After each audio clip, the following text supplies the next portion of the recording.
Avez-vous remarqué la place cruciale que tiennent les informations dans notre vie? Nos opinions, nos valeurs, nos plans et bien d'autres aspects essentiels de notre vie sont façonnés par les informations importantes qui concernent notre monde. Et il arrive même que ce que nous apprenons par ces informations bouleverse complètement notre vision du monde. En réfléchissant bien, finalement, la Bible est une sorte d'archive, un recueil de bonnes et de mauvaises nouvelles concernant le peuple de Dieu à travers l'histoire. Or, l'étude de ces histoires peut nous influencer et nous transformer de bien des manières. Une chose est sûre, les meilleures nouvelles que contient la Bible se trouvent dans un recueil de récits que l'on appelle tout simplement les bonnes nouvelles ou les évangiles. Ces récits présentent la personne et les œuvres de notre Seigneur et Sauveur Jésus-Christ, des informations capables de changer notre vie. Nous abordons maintenant la première leçon de la série sur les évangiles, qui sera l'occasion d'explorer les livres de Matthieu, Marc, Luc et Jean, consacrés à la vie et au ministère de Jésus-Christ. Dans cette première leçon, que nous avons appelée « Introduction aux évangiles », nous verrons différents aspects des évangiles pour mieux les comprendre et pouvoir ensuite les appliquer davantage au quotidien. Dans notre introduction aux évangiles, nous verrons 4 axes essentiels. Premièrement, le caractère littéraire des évangiles. Deuxièmement, leur statut dans l'Église. Troisièmement, l'unité entre les 4 évangiles. Et quatrièmement, les différences qui les caractérisent. Commençons par nous pencher sur le caractère littéraire de ces livres.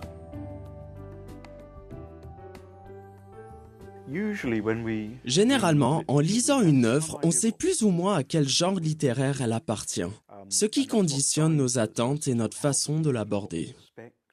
Ainsi, en lisant par exemple un roman historique, on ne s'attend pas à y trouver des faits historiques purs et durs. Tout comme on ne lit pas un recueil de nouvelles de la même manière qu'un roman, où l'on suit le fil d'une histoire de la première à la dernière page.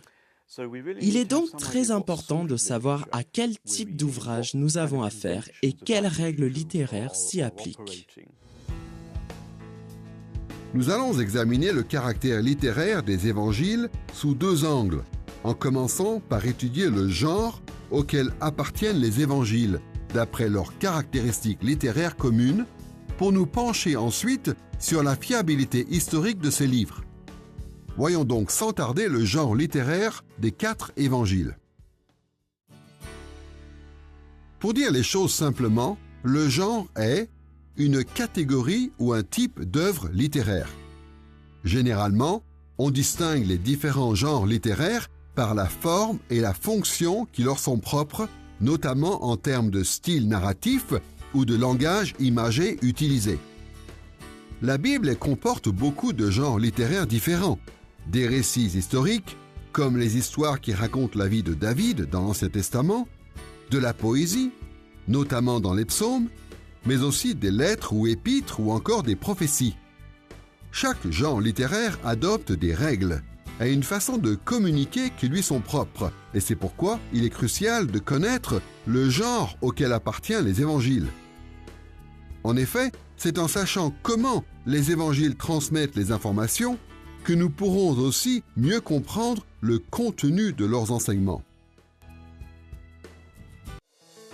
Pour savoir comment les évangiles transmettent leur message, nous allons déterminer et décrire leur genre littéraire en procédant en 3 étapes. D'abord, nous ferons quelques observations générales sur les éléments qui indiquent qu'il s'agit de récits historiques.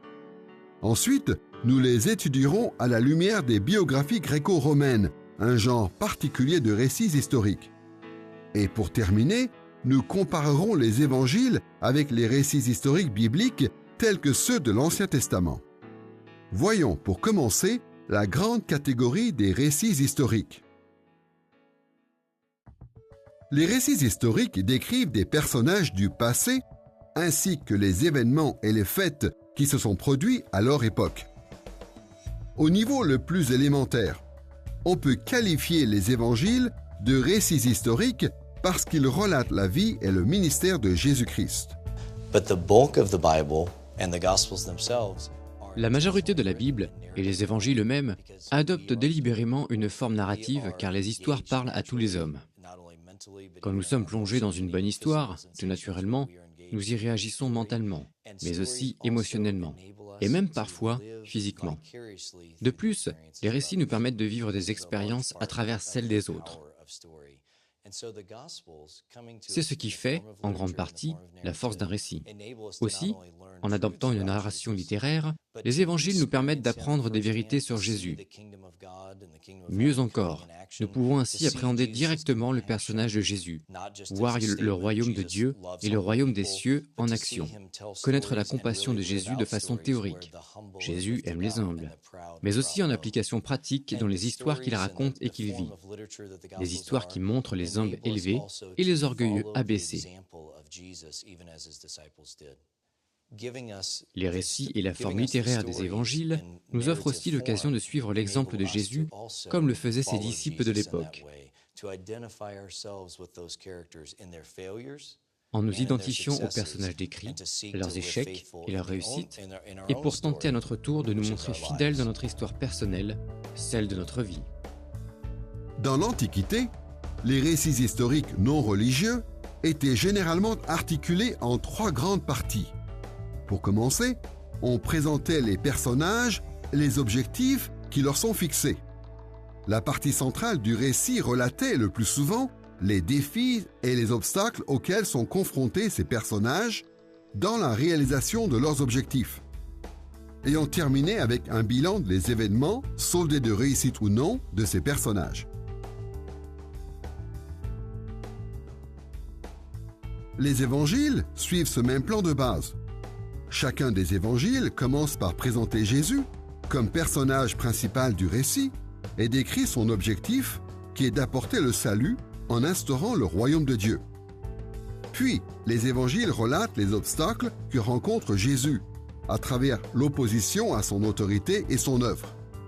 Et pour finir, chaque évangéliste décrit le résultat du ministère de Jésus sur terre.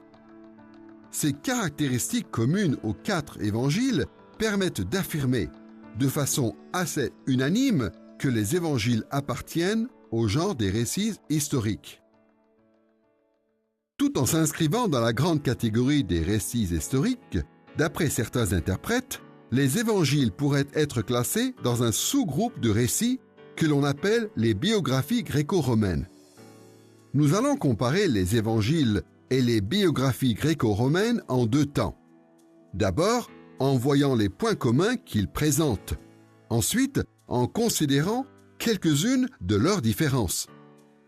Commençons donc par les points communs. Les biographies de l'Antiquité racontaient la vie des grands leaders.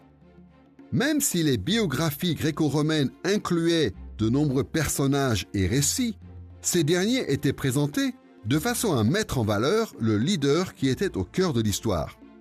Ces biographies visaient à défendre les idées du leader et à garder en vie le souvenir de ses actions, génération après génération. En cela, les évangiles ressemblent aux biographies de l'Antiquité.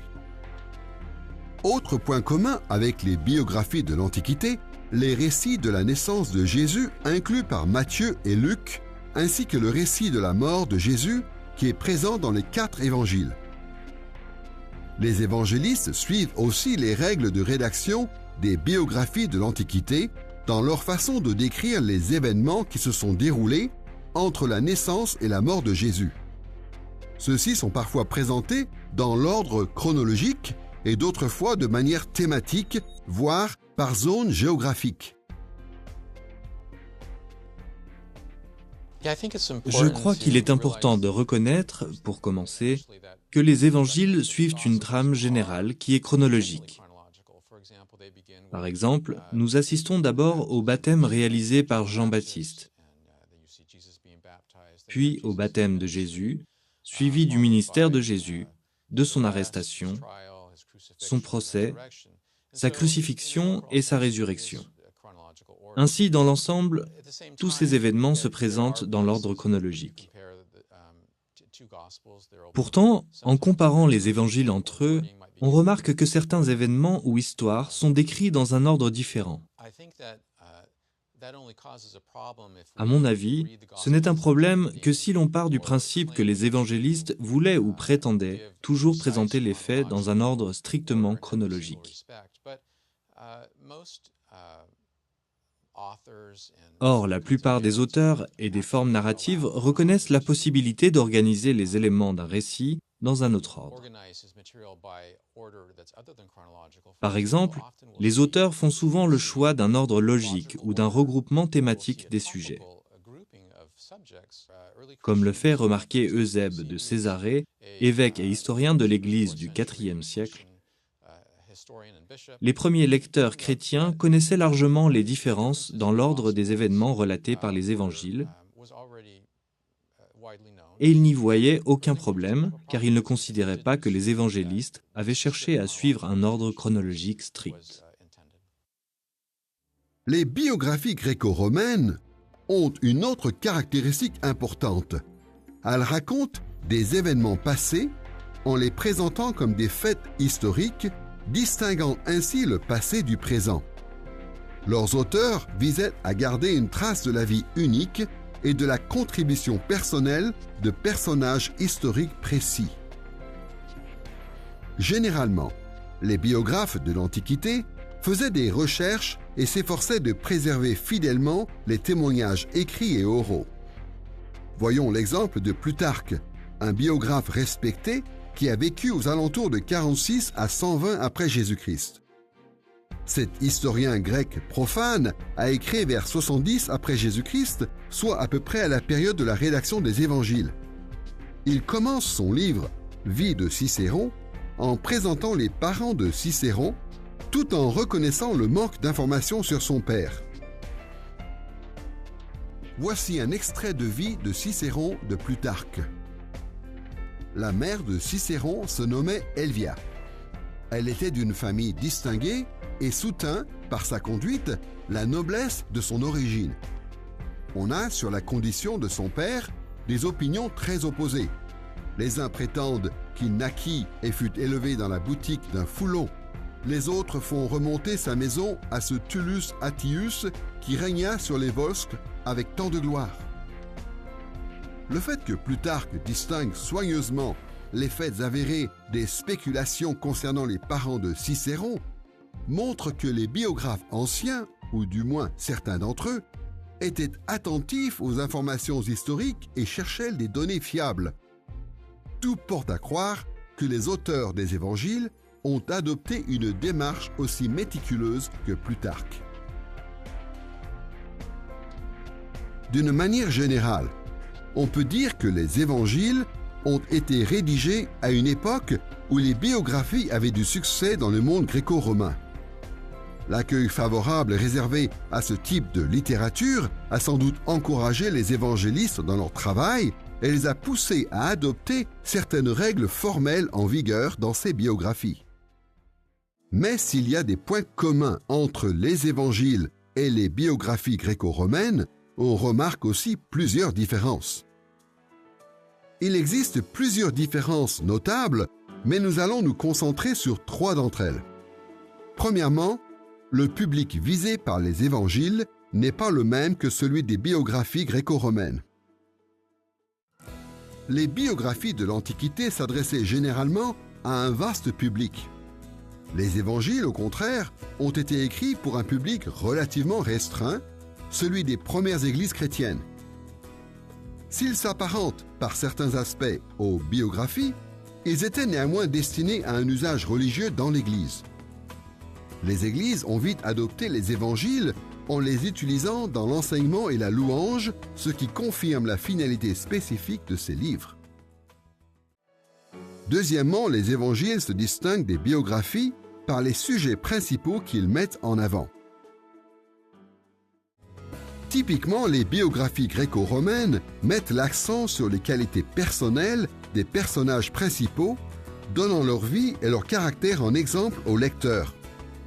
La vie de Jésus est, par bien des manières, un exemple que nous sommes appelés à suivre, mais elle n'est pas pour autant le sujet principal des évangiles. En effet, ces livres bibliques présentent Jésus comme un être absolument unique qui révèle Dieu et rachète son peuple comme lui seul en est capable. D'ailleurs, c'est ce qui explique qu'une grande partie des récits des évangiles soit consacrée à la dernière semaine de la vie de Jésus, la semaine de la Passion. Troisième différence, les évangiles et les biographies de l'Antiquité dépeignent des cultures différentes. Les biographies illustrent les intérêts, les valeurs et le mode de vie gréco-romain. Les évangiles sont, quant à eux, beaucoup plus influencés par la culture juive et plus particulièrement par l'Ancien Testament. Cela est même vrai pour l'évangile de Luc, qui reste le plus largement marqué par la culture et la pensée grecque. En conclusion, les évangiles et les biographies gréco-romaines présentent des points communs non négligeables qui peuvent nous aider à comprendre les évangiles. Mais il existe aussi des différences importantes qui nous empêchent clairement d'inclure les évangiles dans le sous-genre des biographies gréco-romaines.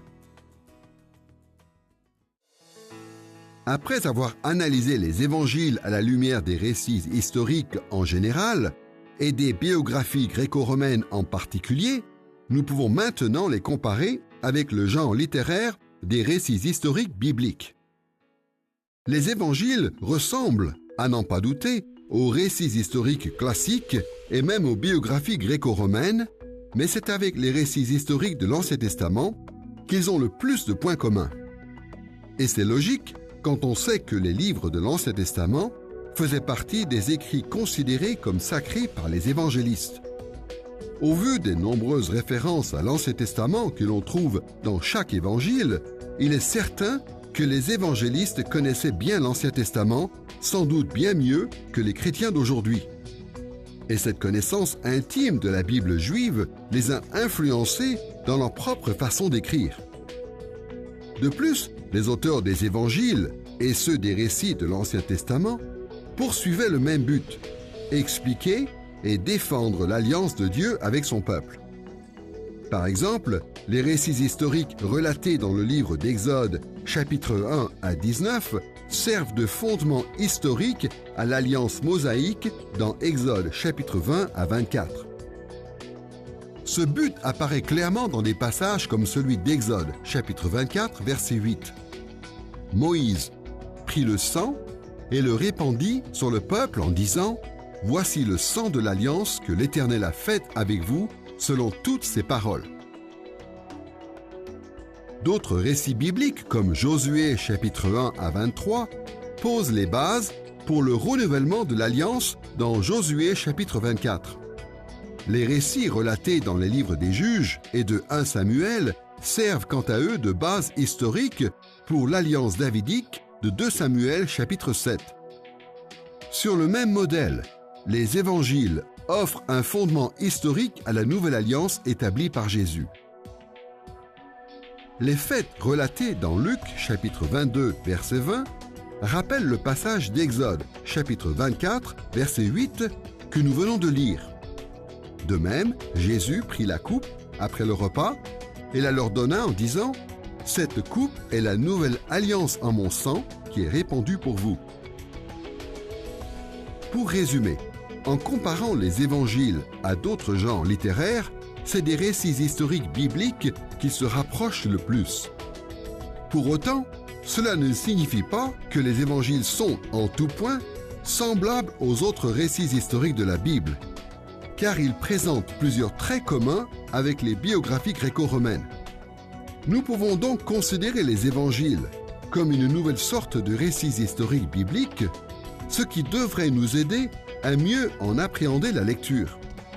Mais il faut aussi garder à l'esprit qu'en tant que récits biographiques, les évangiles mettent l'accent sur Jésus et que leurs autres traits distinctifs doivent donc être interprétés en conséquence. Maintenant que nous avons examiné le genre littéraire des évangiles, penchons-nous sur leur fiabilité en tant que récits historiques sur Jésus. Tout au long de l'histoire, on a toujours distingué les historiens fiables des historiens non fiables. les sources dignes de confiance des sources douteuses. Pour nous, la question est de savoir si les 4 évangiles sont des comptes rendus fiables de la vie de Jésus. Même si nous appliquons aujourd'hui des critères différents de ceux qui étaient en vigueur à l'époque de Matthieu, Marc, Luc et Jean, tout indique qu'il ne manquait ni de ressources, ni de motivation pour écrire des récits fidèles de la vie de Jésus. Une multitude de preuves confirment que les évangiles constituent des récits historiques fiables de la vie de Jésus, mais nous allons nous concentrer sur 6 éléments de preuve. Tout d'abord, les évangélistes avaient accès aux informations sur les faits qu'ils relataient. À l'époque, comme aujourd'hui, pour être fiables, les historiens devaient consulter de nombreuses données sur le sujet qu'ils traitaient. Tournons-nous à nouveau vers l'historien romain Plutarque. Au début de son ouvrage, Vie de Démosthène, il explique ce qu'on attendait généralement d'un travail d'historien dans son contexte culturel. Il est vrai qu'un écrivain qui veut composer une histoire a besoin avant tout d'une collection nombreuse de livres et de se procurer, dans la conversation des personnes instruites, la connaissance des faits qui ont échappé aux historiens et qui, conservés fidèlement dans la mémoire des hommes, n'en ont acquis que plus de certitude. C'est le seul moyen de faire un ouvrage complet et qui ne manque d'aucune de ses parties essentielles. Comme le montre cet extrait, Plutarque croyait fermement que tout historien digne de confiance devait avoir accès à des sources fiables.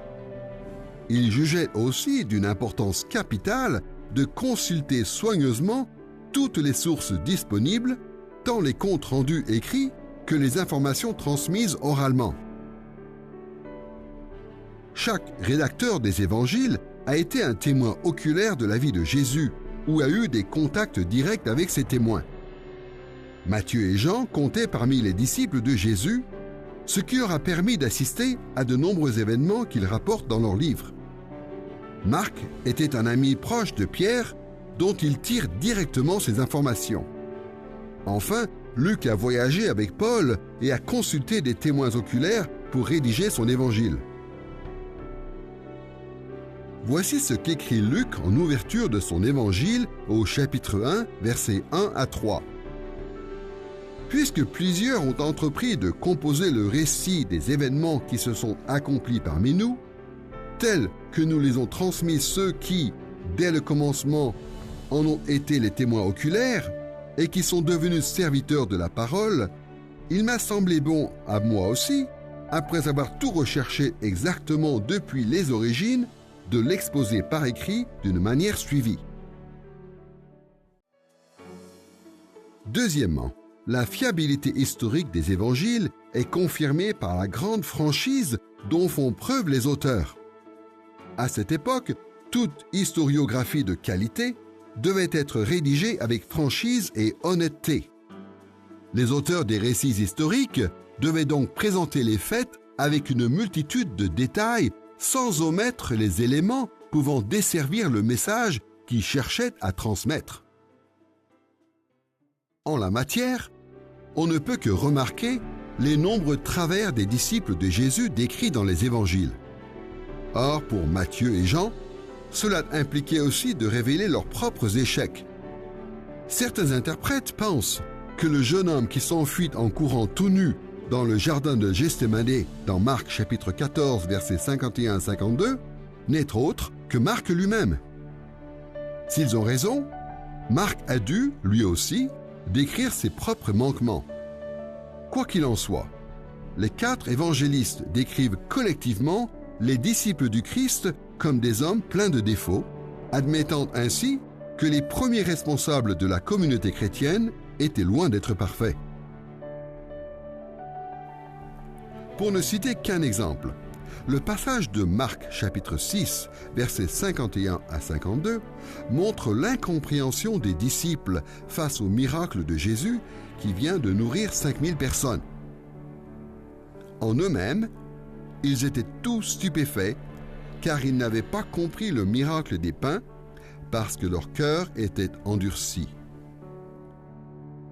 les évangélistes ne cessent de mentionner les malentendus et les défaillances morales des disciples de Jésus.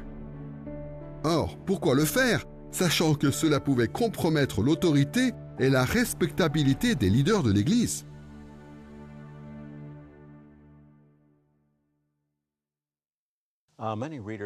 Nombre de lecteurs sont troublés par le portrait des disciples que dépeignent les évangiles. Des personnes loin d'être parfaites, qui ne comprennent pas toujours très bien ce qui arrive. D'après moi, ça prouve une chose, que les récits traditionnels des évangiles sont fiables.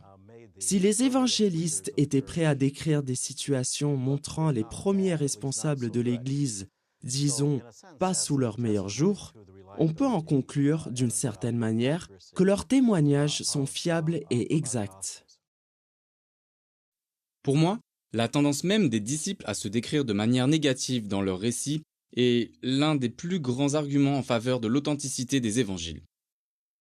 Voyez-vous, en lisant les récits d'époque relatant la vie des rois de Babylone et d'Assyrie ou des empereurs romains, on est frappé de constater que tout n'est que victoire, triomphe et glorieux exploits.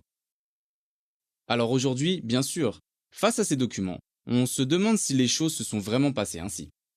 Mais en lisant les portraits des disciples, on ne voit que des gens ordinaires. Et pensez donc, quel imbécile faut-il être pour inventer une religion dont le héros finit sur la croix? Un châtiment que les Romains associaient aux traîtres et aux criminels et que les Juifs eux-mêmes associaient à la malédiction. Alors même que ces gens-là représentaient la cible principale du message chrétien. Inventer ça n'aurait aucun sens. Et c'est donc la preuve que ça s'est vraiment produit. Troisièmement, la fiabilité des évangélistes est soulignée par la confirmation des faits rapportés par d'autres sources historiques. Beaucoup des faits décrits dans les évangiles sont confirmés par des historiens juifs et romains, sans compter les preuves apportées par l'archéologie moderne. Par exemple, de nombreux historiens gréco-romains, dont Pline le Jeune, Suétone, Tacite et Sextus Julius Africanus, ont donné des informations de base sur la vie et la crucifixion de Jésus, ainsi que sur son influence durable. Flavius Joseph, un historien juif qui a rédigé au 1er siècle après Jésus-Christ une histoire du peuple juif destinée au gouvernement romain, mentionne Jésus-Christ comme un personnage réel suivi par un groupe de disciples. L'historien romain Tacite, qui a écrit à la même époque, parle lui aussi de Jésus-Christ et de ses disciples. Même le Talmud juif évoque l'existence de Jésus.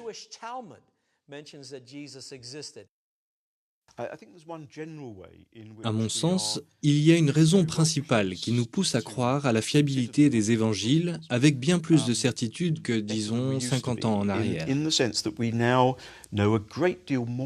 Cette raison, c'est la meilleure connaissance actuelle de la Palestine juive du 1er siècle, notamment grâce à la découverte de documents tels que les manuscrits de la mer Morte et grâce aux travaux archéologiques. Et les archéologues ne cessent de faire de nouvelles découvertes en Terre Sainte. Nous en savons donc beaucoup sur le contexte dans lequel Jésus a exercé son ministère. Beaucoup de choses peuvent nous aider à déterminer si les faits rapportés dans les évangiles sont crédibles dans le contexte de l'époque.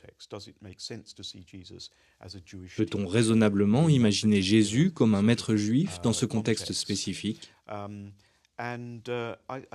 Il me semble que, globalement, c'est tout à fait plausible. Et en sachant que dans la Palestine juive, les conditions ont bien sûr radicalement changé après la révolte juive, 66 à 70 après Jésus-Christ, il ne reste qu'une période limitée pouvant éventuellement confirmer la cohérence des récits des évangiles.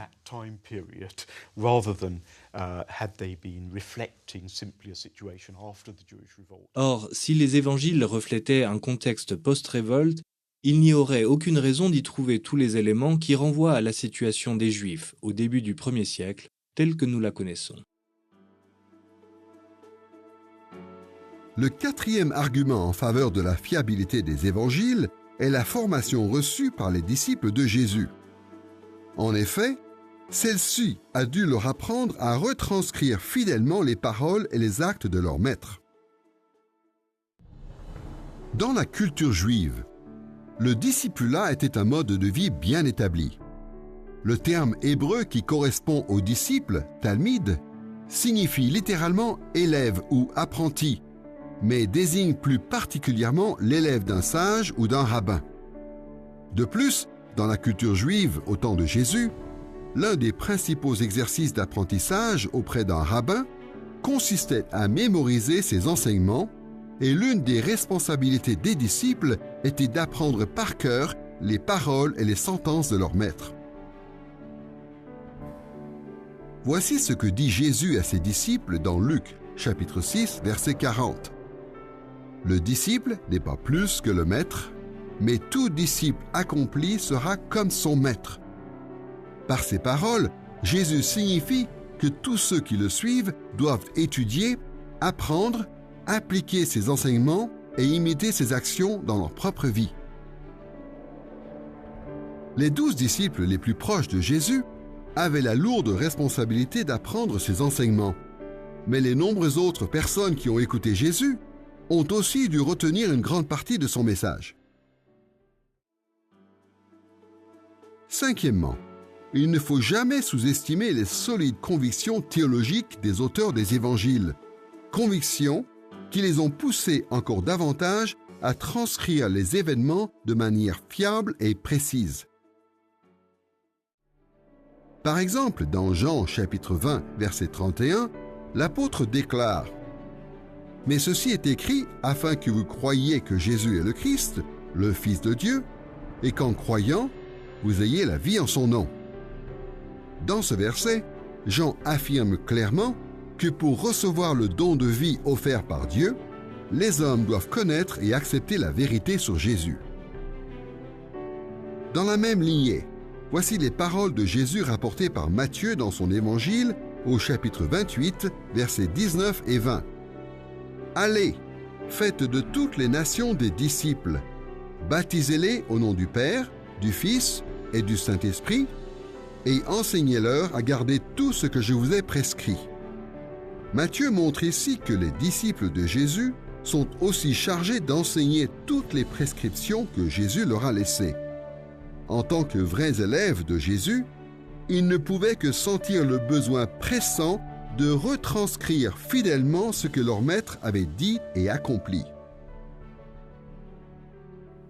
Les auteurs des évangiles n'ont pas noté les événements de la vie de Jésus simplement pour leur valeur historique. Ils étaient conscients que la foi en Jésus est plus qu'une simple connaissance des faits historiques le concernant. Mais ils savaient aussi qu'une foi authentique ne pouvait pas reposer sur des données historiques fausses ou inexactes. Les évangélistes ont donc rapporté les paroles et les actes de Jésus de manière précise pour que leurs lecteurs puissent croire au vrai Jésus, le Jésus de l'histoire. Sixièmement, comme tous les auteurs de la Bible, les évangélistes n'ont pas rédigé le compte-rendu des paroles et des actions de Jésus seul. Le Saint-Esprit les a aidés dans cette tâche. L'inspiration des Écritures est une doctrine essentielle car elle attribue, en substance, un seul et même auteur à l'ensemble des livres bibliques.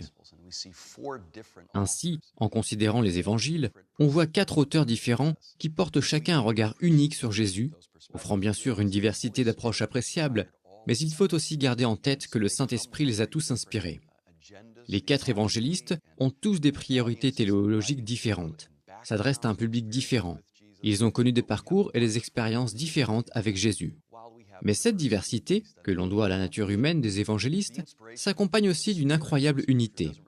L'inspiration des Écritures par le Saint-Esprit n'élimine pas le facteur humain et n'enlève rien au travail des hommes, mais elle garantit que Dieu utilise les efforts humains pour parvenir exactement au résultat qu'il souhaite. Voici ce que dit Jésus dans Jean chapitre 14, versets 25 et 26. « Je vous ai parlé de cela pendant que je demeure auprès de vous.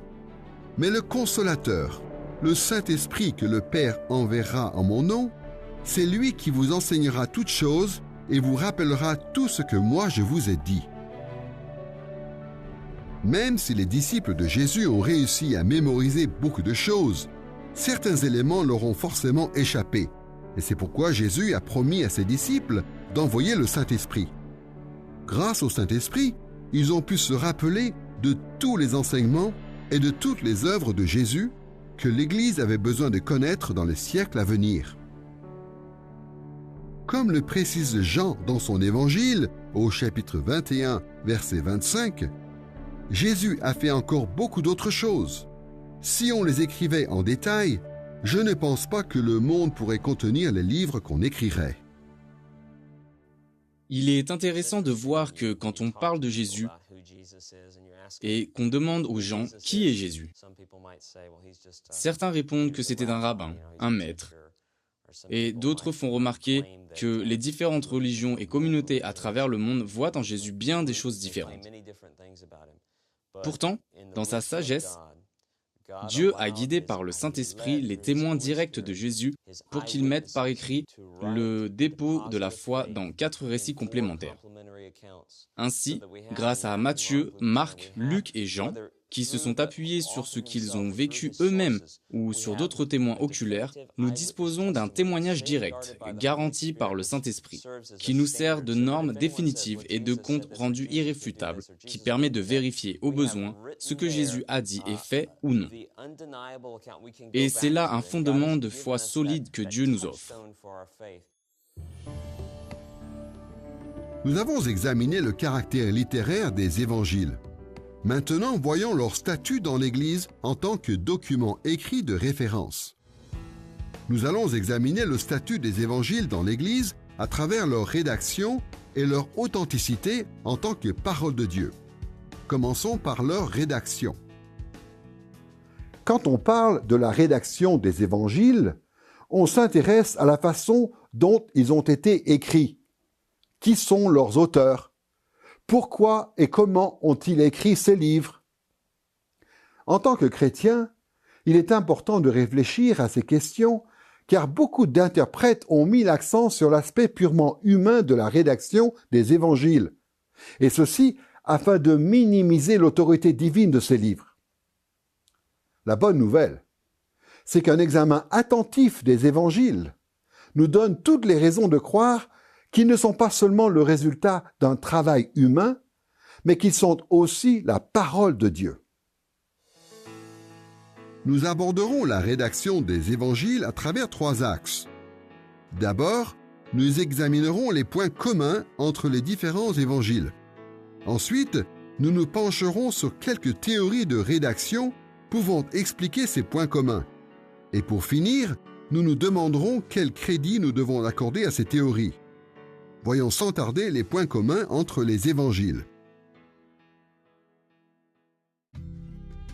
Bien qu'ils aient été rédigés comme des livres distincts, les évangiles de Matthieu, de Marc et de Luc sont souvent regroupés sous le nom d'évangiles synoptiques. Le terme synoptique, qui désigne simplement ce qu'on peut saisir d'un seul coup d'œil, est appliqué à ces 3 évangiles parce qu'ils reprennent en grande partie les mêmes épisodes. Dans ces livres, beaucoup des paroles et des actes de Jésus sont similaires et les citations de Jésus sont souvent transcrites avec exactement les mêmes mots. Pour s'en convaincre, voyons par exemple le récit de la guérison d'un paralytique par Jésus. Voici comment l'évangile de Matthieu, chapitre 9, verset 6, présente cette intervention de Jésus. « Or, afin que vous sachiez que le Fils de l'homme a le pouvoir sur la terre de pardonner les péchés, alors il dit au paralytique, « Lève-toi, prends ton lit et va dans ta maison. » Voici le même événement relaté par Marc au chapitre 2, versets 10 et 11.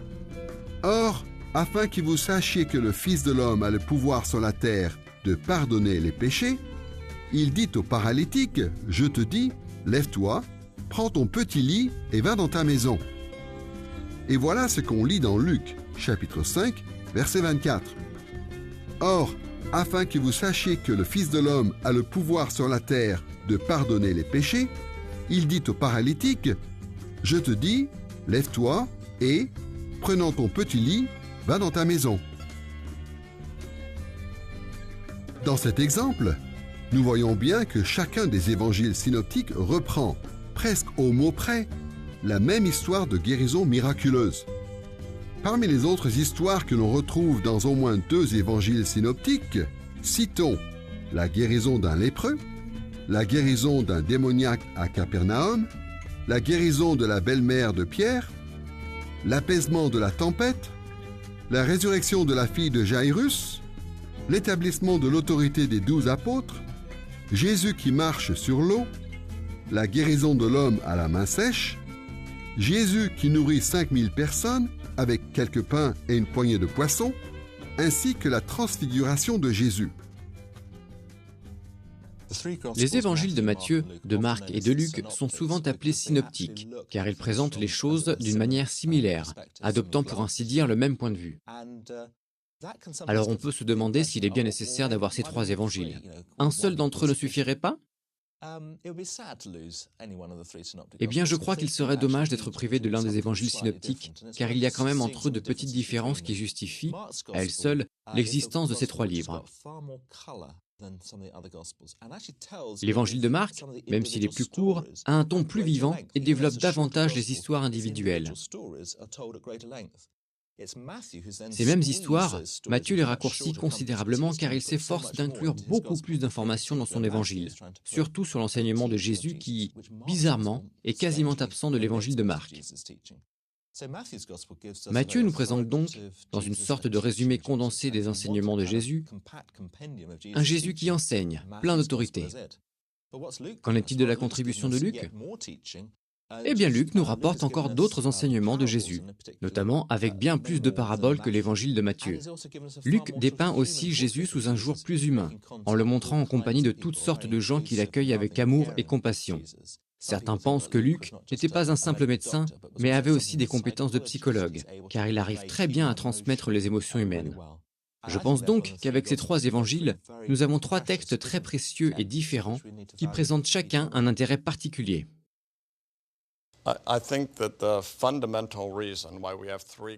Je pense que si on a 3 évangiles décrivant la vie de Jésus, c'est parce qu'il est foncièrement impossible d'exprimer dans un seul récit toute la richesse et la beauté de la personne de Jésus.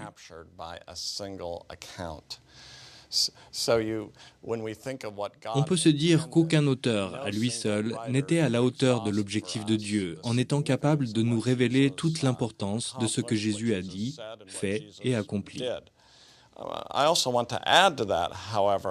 Mais je tiens aussi à ajouter qu'il faut rester attentif aux différences entre ces 3 évangiles. Oui, ils relatent plus ou moins la même chose, mais chacun le fait avec des nuances et un ton qui lui sont propres. D'un côté, ils nous racontent la même histoire de base sur ce que Jésus a fait et accompli, et d'un autre côté, ils nous montrent des aspects différents de lui. C'est un peu comme un kaléidoscope, on regarde les mêmes choses, mais en les observant sous différents angles, elles nous apparaissent sous des formes différentes, comme Jésus dans les évangiles. On peut donc voir dans ce portrait de Jésus à multiples facettes l'expression de la sagesse divine et l'inspiration de l'Esprit Saint. Contrairement aux évangiles synoptiques, celui de Jean inclut beaucoup d'éléments que l'on ne retrouve nulle part ailleurs. Jean, lui aussi, rapporte les épisodes où Jésus marche sur l'eau et nourrit 5000 personnes. Mais il y a dans son évangile beaucoup d'événements qu'il est le seul à mentionner, comme par exemple Jésus qui transforme l'eau en vin, sa conversation avec la Samaritaine ou la résurrection de Lazare.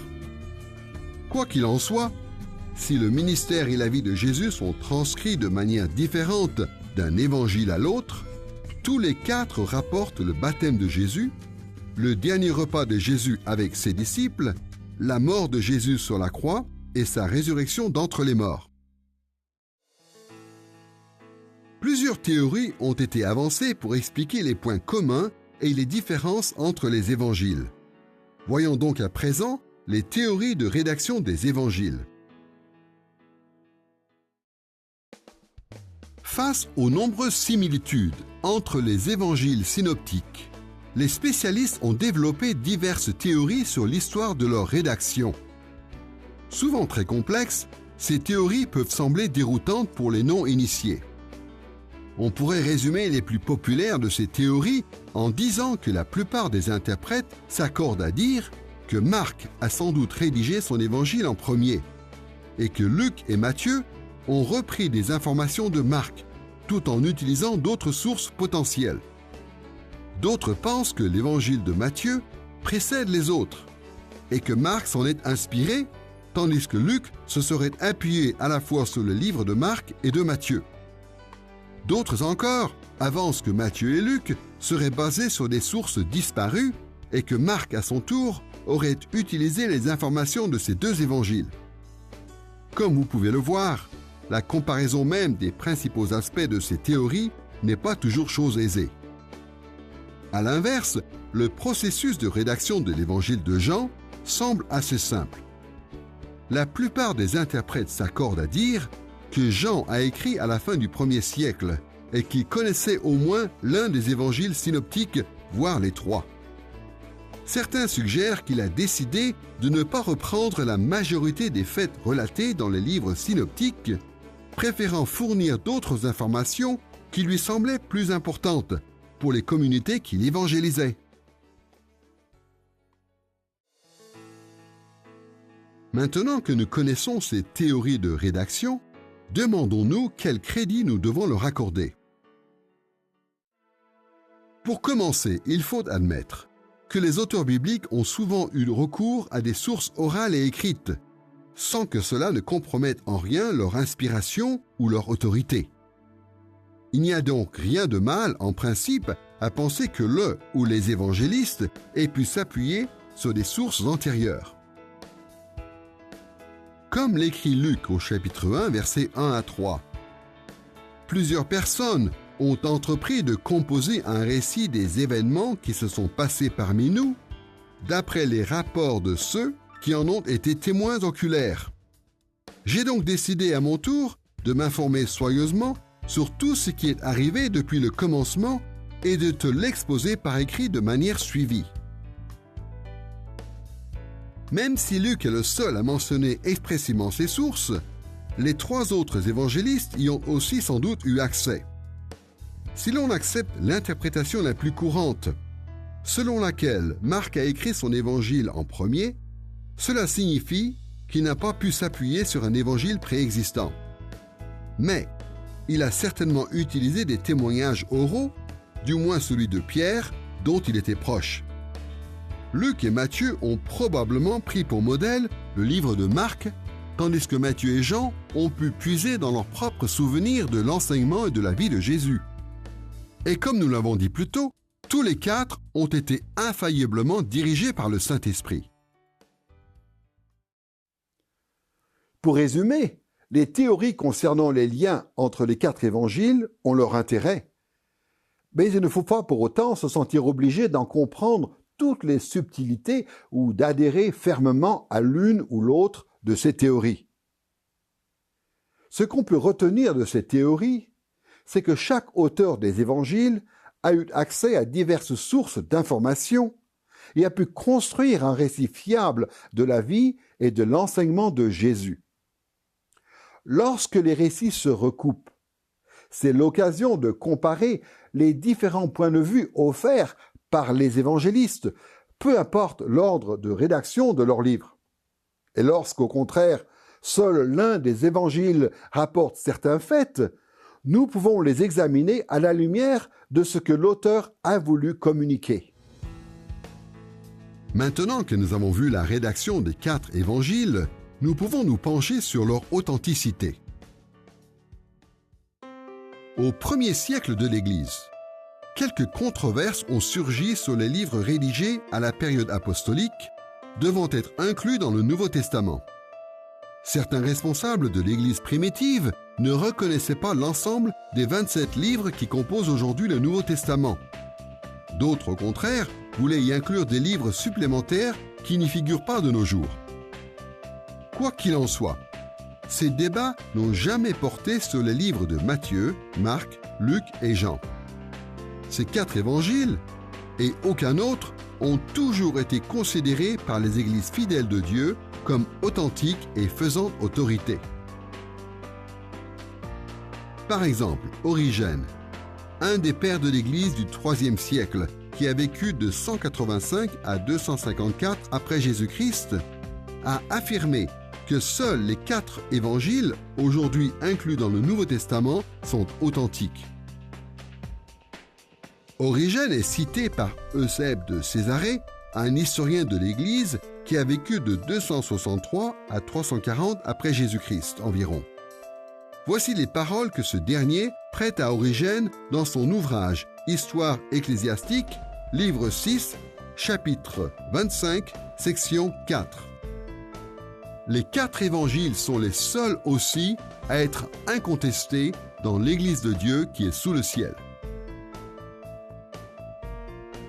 Un autre père de l'Église, Irénée de Lyon, qui a vécu de 130 à 202 après Jésus-Christ, a parlé un siècle plus tôt d'un évangile qui se présente sous 4 aspects, considérant ainsi les 4 livres dans leur globalité.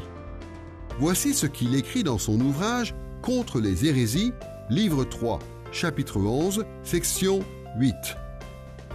Par ailleurs, il ne peut y avoir ni un plus grand ni un plus petit nombre d'évangiles. Jésus, lorsqu'il s'est manifesté aux hommes, nous a donné un évangile à quadruple forme, encore que maintenu par un unique esprit. Irénée de Lyon affirme qu'à sa connaissance, jamais aucun de ces 4 évangiles n'a été remis en question et aucun autre n'a jamais été utilisé dans l'Église pour adorer Dieu. Au moins 3 raisons expliquent la confiance sans faille de l'Église primitive en ces 4 évangiles. Premièrement, elle les considérait comme authentiques car ils ont été rédigés par les auteurs dignes de confiance cités dans les intitulés. Il est fort possible qu'à l'origine, les évangiles aient été anonymes, mais il est aussi probable que lors de leur première publication, ils aient été reçus par des gens qui en connaissaient les auteurs, voire qu'ils aient été diffusés et accompagnés de lettres identifiant leur rédacteur. Depuis le début de l'Église, les écrits chrétiens ont toujours associé les évangiles au nom de Matthieu, Marc, Luc et Jean, 4 hommes décrits dans le Nouveau Testament comme des responsables d'Église à la réputation solide. Deuxièmement, les premiers chrétiens croyaient fermement que ces évangiles avaient leur place dans le canon parce qu'ils étaient approuvés par les apôtres. Matthieu et Jean étaient des apôtres de Jésus et des témoins oculaires de ses œuvres et de ses enseignements. On suppose que Marc a reçu la plupart de ces informations de Pierre, qui le désigne affectueusement comme son fils dans 1 Pierre chapitre 5 verset 13. Quant à Luc, comme nous l'avons déjà vu plus tôt, il explique dans Luc chapitre 1 versets 1 à 4 qu'il s'appuie sur les récits des témoins oculaires. De plus, dans son histoire ecclésiastique, Eusèbe de Césarée affirme que l'apôtre Jean a personnellement approuvé les 3 autres évangiles avant d'écrire le sien. Voici ce qu'il écrit à propos de l'apôtre Jean dans le livre 3, chapitre 24, section 7 de son ouvrage. Alors que les 3 évangiles écrits précédemment, ceux de Matthieu, Marc et Luc, avaient déjà été transmis à tous et à lui aussi, il les accueillit, dit-on, en rendant témoignage de leur vérité. Troisième et dernier argument. Les 4 évangiles bénéficient du témoignage de l'Église du 1er siècle. Ces 4 livres sont suffisamment anciens pour que les témoins oculaires de la vie et du ministère de Jésus aient pu rejeter ou confirmer ce qu'ils relatent. Or, ces témoins oculaires ont bel et bien confirmé les récits des évangiles en les recevant très tôt dans leurs églises. Dans sa parole, Dieu rend lui-même témoignage de ce qu'il dit. Mais pour nous aider, nous pouvons examiner les événements historiques mentionnés dans les Écritures pour constater qu'ils sont en accord avec ce que nous savons de l'histoire à travers d'autres sources.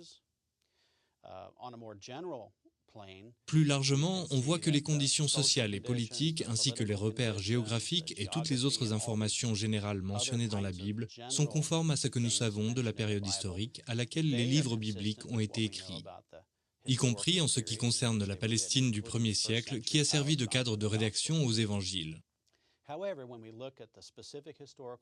Cela étant dit, au vu des détails historiques que l'on trouve dans la Bible et de ce que ces détails révèlent des conditions et des circonstances historiques, nous pouvons raisonnablement penser que ces livres ont bien été écrits à l'époque qu'ils avancent, et avec le témoignage du Saint-Esprit, nous pouvons affirmer en toute confiance qu'ils sont la parole de Dieu.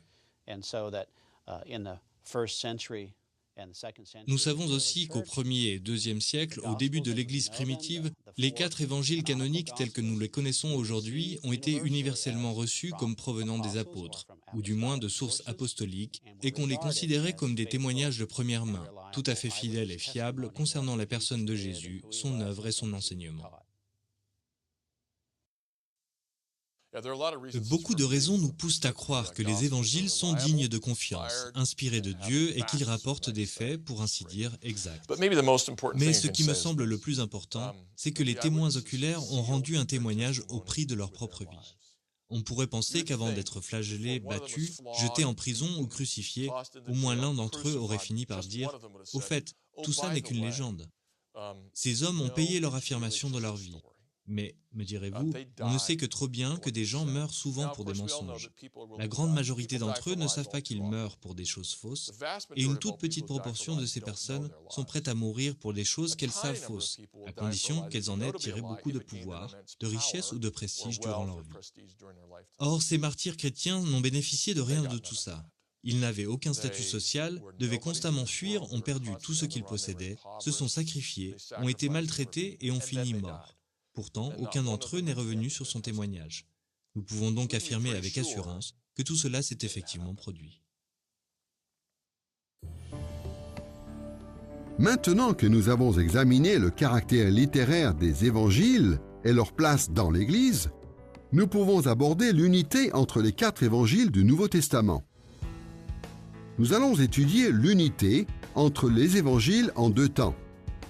D'abord en considérant que chacun de ces livres raconte la même histoire, celle du royaume de Dieu, puis en voyant comment ces livres mettent l'accent sur Jésus comme celui qui amène le royaume de Dieu. Commençons par l'affirmation que chaque évangile du Nouveau Testament reprend globalement la même histoire. On peut dire au sens large que les livres écrits par Matthieu, Marc, Luc et Jean raconte toute l'histoire de l'Évangile. C'est d'ailleurs pour cela qu'on appelle ces livres les Évangiles. Mais qu'est-ce qu'on entend exactement par l'histoire de l'Évangile ? Le mot « évangile » vient du mot grec « euangelion » qui signifie tout simplement « bonne nouvelle ». Ainsi, quand la Bible parle de l'Évangile du Christ, elle désigne la bonne nouvelle concernant Jésus. Mais en quoi consiste exactement cette bonne nouvelle ? Qui est Jésus ? Et qu'est-ce que les évangiles disent de lui ? Pour répondre à ces questions, il est important de comprendre que le mot « euangelion » désignait parfois dans l'Antiquité un type particulier de bonne nouvelle. Lorsque les empereurs ou les rois guerriers conquéraient de nouveaux territoires, ils l'annonçaient parfois dans des déclarations impériales qu'on appelait des bonnes nouvelles. Dans cette acception, le terme « évangile » est la bonne nouvelle qui annonce la victoire d'un roi censé être une source de bénédiction pour son peuple. D'ailleurs, c'est aussi la signification attribuée à ce mot dans certains passages de l'Ancien Testament. Voyons par exemple ce qu'annonce Ésaïe au chapitre 52, verset 7.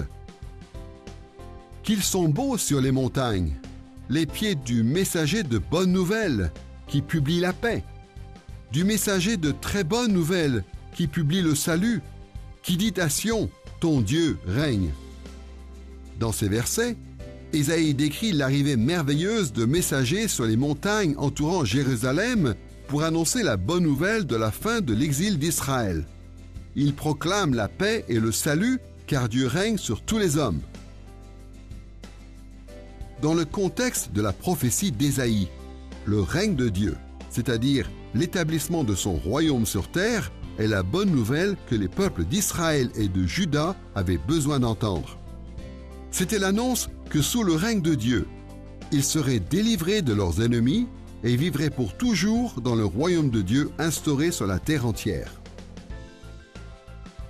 Pourtant, au temps d'Ésaïe, Dieu n'avait pas encore accompli cette promesse. Dans sa prophétie, Ésaïe annonçait le jour où Dieu viendrait régner avec puissance sur toute la terre. Et la bonne nouvelle proclamée par Matthieu, Marc, Luc et Jean est précisément que ce jour est enfin arrivé en Jésus. Les auteurs des évangiles ont tous les quatre raconté la même histoire, en désignant Jésus comme celui qui a introduit le royaume de Dieu sur terre et qui a accompli les prophéties de l'Ancien Testament. C'étaient eux, les messagers aux beaux pieds, annonçant la bonne nouvelle du royaume de Dieu descendu sur terre, avec l'arrivée du roi ultime, Jésus. C'est ce thème commun, celui de l'avènement du royaume de Dieu, qui confère son unité aux quatre évangiles.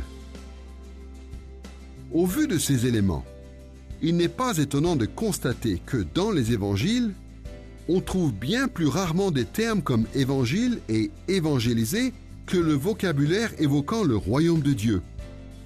Le mot évangile et ses dérivés figurent dans seulement 23 versets des évangiles de Matthieu, Marc, Luc et Jean.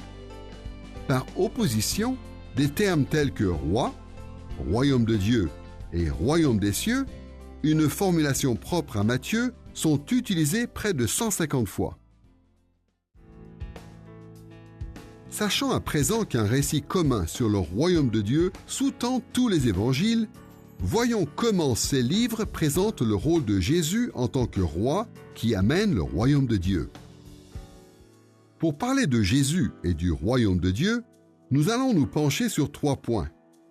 Premièrement, nous verrons quelques preuves fournies par les évangiles de ce que Jésus a amené le royaume. Deuxièmement, nous examinerons le vocabulaire employé dans la Bible pour parler de Jésus et du royaume. Et troisièmement, nous verrons que Jésus établit le royaume par étapes. Commençons avec les preuves de ce que Jésus a amené le royaume.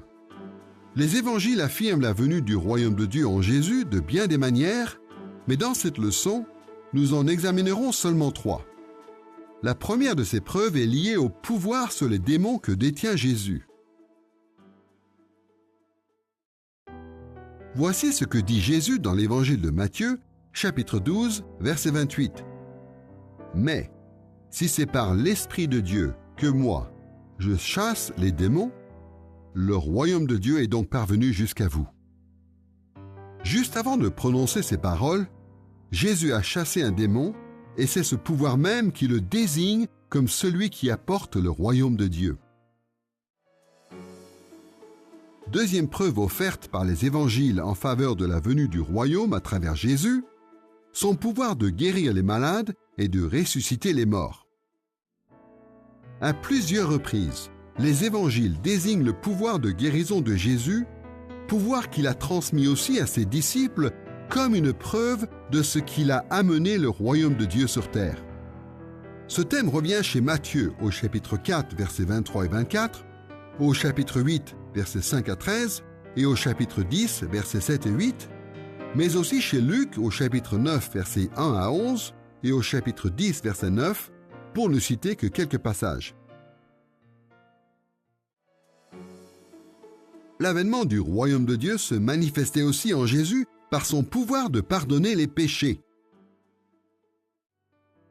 Voici la prophétie d'Ésaïe à propos de la venue du Messie au chapitre 33, versets 22 à 24.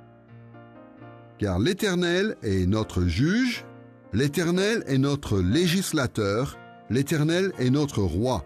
C'est lui qui sauve. Aucun habitant ne dit « Je suis malade ». Le peuple qui demeure à Jérusalem reçoit le pardon de sa faute. Ésaïe affirme ici que la guérison et le pardon sont des prérogatives royales de Dieu. Et il prophétise qu'avec l'avènement du Messie qui restaurera le royaume de Dieu sur terre, viendront aussi la guérison et le pardon. N'est-ce pas exactement ce qu'a fait Jésus? Il a appelé les gens à entrer dans le royaume de Dieu, et leur a offert la vie à la place de la mort. Jésus a proclamé un message de salut et de délivrance du péché. Voici l'argument avancé par Jésus dans Marc chapitre 2, versets 9 à 11. Qu'est-ce qui est plus facile, de dire au paralytique « Tes péchés sont pardonnés » ou de dire « Lève-toi, prends ton lit et marche ». Or, afin que vous sachiez que le Fils de l'homme a sur la terre le pouvoir de pardonner les péchés, je te l'ordonne, dit-il au paralytique, « Lève-toi, prends ton lit et va dans ta maison ».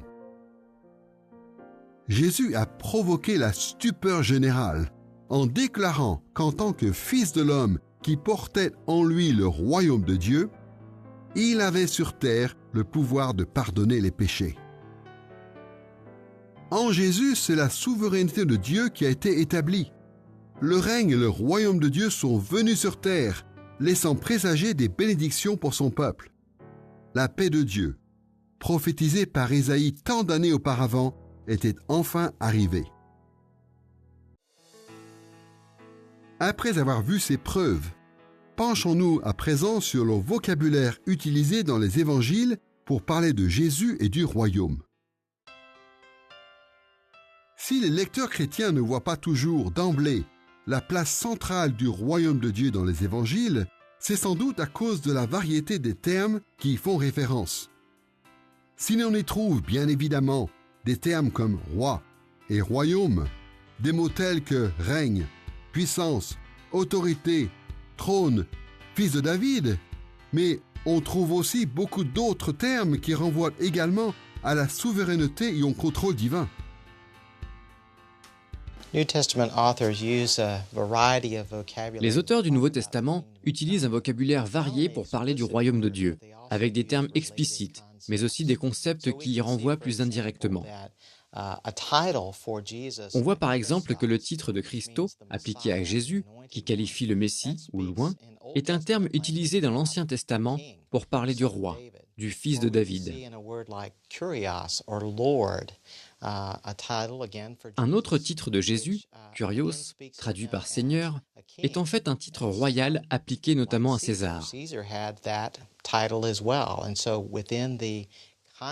À l'époque, et dans le contexte de la rédaction du Nouveau Testament, en entendant le terme Seigneur, les gens comprenaient immédiatement la notion d'autorité qui y est liée.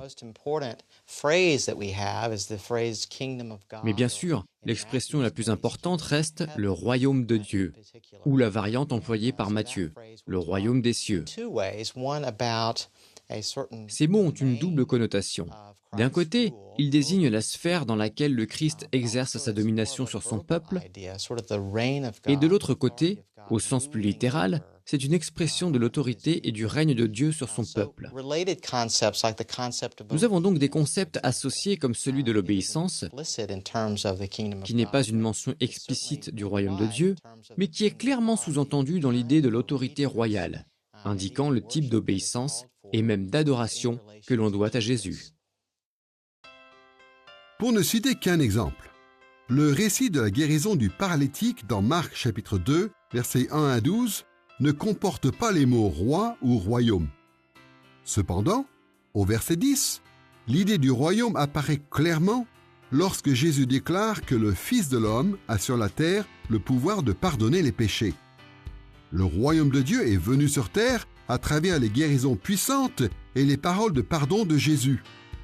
En fait, dans le contexte des prophéties de l'Ancien Testament, qui annonçaient la gloire du royaume de Dieu et les bénédictions qui en découleraient, toutes les bonnes actions de Jésus deviennent un avant-goût du royaume de Dieu.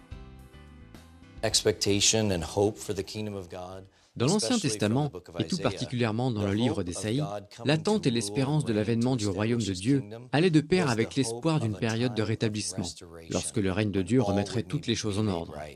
Et donc, à travers le ministère de Jésus et dans le récit des évangiles, quand on voit Jésus guérir et restaurer, lorsqu'il ressuscite les fils morts, arrête les hémorragies, redresse les corps infirmes, rend la vue aux aveugles, on n'est pas seulement face à une preuve apologétique de la puissance et de l'autorité de Jésus, ce qui est indéniable, mais aussi face au signe que le royaume et le règne restaurateur de Dieu tant espérés viennent et sont déjà venus sur terre en Jésus.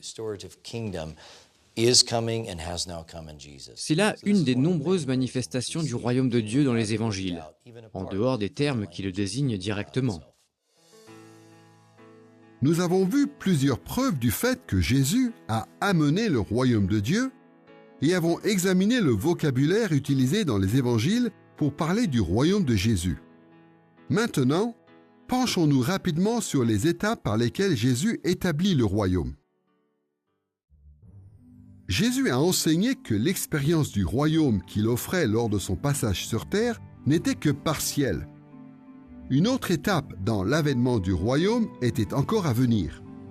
Un jour, le royaume de Dieu serait instauré pleinement. Jésus a décrit cet événement futur dans l'évangile de Luc au chapitre 21, versets 27 et 28. « Alors on verra le Fils de l'homme venir sur une nuée avec beaucoup de puissance et de gloire. Quand cela commencera d'arriver, redressez-vous et levez la tête, parce que votre délivrance est proche. » D'après beaucoup de théologiens juifs, l'Ancien Testament promettait qu'en venant sur terre, le Messie éliminerait d'un seul coup le péché et la mort qui régnaient jusque-là pour instaurer la nouvelle ère du royaume de Dieu. Pourtant, Jésus a indiqué qu'il instaurerait le royaume progressivement en plusieurs étapes. Il a introduit le royaume lors de son ministère sur terre, et ce royaume continue d'exister aujourd'hui avec Jésus qui règne dans les cieux, mais ce royaume ne sera parachevé, c'est-à-dire instauré complètement, que lors de son prochain retour. Le judaïsme apocalyptique divise toute réalité terrestre en deux périodes. La période présente caractérisée par le mal et la période à venir. Et cela implique que lorsque Dieu instaurera son royaume final qui marquera l'entrée dans la nouvelle période à venir, il le fera de façon cataclysmique, soudaine et totale. On est donc supposé passer directement de la période qui précède le royaume divin à son accomplissement. Cependant, dans le Nouveau Testament, on assiste à ce que j'ai appelé l'allongement de l'eschatologie néo-testamentaire, de sorte que le royaume, tel qu'il est conçu dans le judaïsme apocalyptique, se retrouve désormais divisé en deux périodes, le royaume présent, qui est déjà là, et le royaume des cieux à venir, qui n'est pas encore totalement établi. Quand on évoque le royaume de Dieu, on a tendance à dire qu'il est déjà venu. Mais en fait, nous sommes encore dans l'attente de son avènement futur. En effet, Jésus nous apprend à demander en priant « Que ton règne vienne, que ta volonté soit faite sur la terre comme au ciel ». Dans un certain sens, en venant parmi nous, le roi a introduit et instauré son royaume sur terre. Mais nous attendons aussi le retour de ce roi. Et c'est lors de la deuxième venue du Christ que tout ce qu'il a fait pendant son séjour sur terre sera parachevé, et avec tout ce que cela implique. Donc, quelque part, tout croyant a la responsabilité d'annoncer la prochaine venue du roi en prêchant l'évangile dans ce monde. Nous appelons les gens à se préparer au retour de Christ, tout en profitant dès maintenant du privilège de connaître Jésus-Christ comme notre Seigneur. Ainsi, en tant que chrétiens, nous vivons dès à présent sous le règne de Christ, mais nous attendrons le jour où il viendra imposer pleinement sa souveraineté pour notre bien, mais aussi pour le bien de toute la création. Il n'est pas étonnant que de nombreux Juifs du 1er siècle aient rejeté Jésus, car le royaume qu'ils décrivaient n'était pas celui qu'ils attendaient et espéraient. Ils attendaient un roi et un royaume qui signerait la chute de Rome et la libération des Juifs de l'oppression romaine. Quand Jésus a signifié qu'il n'avait aucune intention de devenir ce type de roi, beaucoup de gens lui ont tourné le dos et l'ont abandonné, comme on peut le lire dans Luc, chapitre 17, versets 20 à 25, et dans Jean, chapitre 6, versets 60 à 69. Sans compter, bien sûr, que ce rejet a fini par provoquer l'exécution de Jésus. Le grand paradoxe révélé dans les évangiles est que la mort de Jésus sur la croix correspond à la fois à l'apogée de l'hostilité à sa royauté et à la victoire de son autorité royale et de son royaume. La résurrection et l'ascension de Jésus ont été des étapes de son accession au trône à la droite du Père. C'est pourquoi Jésus a passé les 40 jours qui sépare sa résurrection de son ascension, a enseigné ses disciples sur le royaume de Dieu, comme le rapporte Luc dans Actes chapitre 1, verset 3. Voici ce que déclare Jésus juste avant de monter au ciel dans Matthieu chapitre 28, verset 18. « Tout pouvoir m'a été donné dans le ciel et sur la terre. » Le royaume de Dieu est la bonne nouvelle qui constitue le fil conducteur de tous les événements de la vie de Jésus qui sont relatés dans les évangiles. Les évangiles proclament la nouvelle que Dieu a tenu sa promesse et qu'à travers Jésus, il a établi son royaume sur terre. Et la victoire de Jésus nous garantit qu'il reviendra un jour pour parachever son royaume et nous offrir pleinement toutes les bénédictions qui en découlent. Jusque-là, nous avons pu étudier les évangiles à travers leur caractère littéraire, leur statut dans l'Église et l'unité qu'ils présentent. Il est maintenant temps de voir les différences qui distinguent ces 4 livres les uns des autres. Comme nous l'avons déjà dit, les 4 évangiles racontent la même histoire, celle de l'avènement du royaume de Dieu. Mais ils le font chacun à sa manière. Nous verrons les différences entre les évangiles en 2 temps. D'abord, en examinant les difficultés apparentes à concilier les récits des évangiles, puis en étudiant les angles différents adoptés par chacun des évangélistes. Commençons donc par les difficultés apparentes. En lisant les évangiles, on ne peut s'empêcher de remarquer leur incroyable similitude. Néanmoins, dans certains passages, les récits des évangiles semblent affirmer des choses différentes. Bien sûr, la plupart de ces différences sont si mineures qu'il serait exagéré, en toute honnêteté, de les qualifier de contradictions. D'autres différences, en revanche, peuvent dérouter certains lecteurs, et c'est pourquoi il est important que nous examinions ensemble quelques-unes de ces principales difficultés apparentes. Quelques-unes des grandes différences entre les évangiles se trouvent du côté de la chronologie, c'est-à-dire de l'ordre dans lequel les événements sont racontés dans chacun de ces livres. Les évangiles, étant des récits biographiques, suivent tous une chronologie de base, allant de la naissance de Jésus jusqu'à sa mort et sa résurrection finale. Quant au reste des événements de sa vie, ils ne sont pas toujours décrits dans le même ordre. Pourquoi ? Simplement parce que les auteurs ont parfois regroupé les événements en fonction de critères bien compréhensibles au 1er siècle, mais étrangers aux lecteurs modernes. Plutôt que de suivre un ordre strictement chronologique, les évangiles articulent parfois les différents épisodes par thème ou par zone géographique. Par exemple, Marc raconte comment Jésus a été rejeté à Nazareth dans le chapitre 6 au verset 1 à 6, tandis que Luc insère cet épisode plus tôt dans son récit, dès le chapitre 4, versets 14 à 30, ce qui en fait la scène d'ouverture du ministère public de Jésus. Par rapport à Marc, Luc accorde plus d'importance à cet épisode et le décrit plus longuement pour bien souligner le rejet que subit Jésus.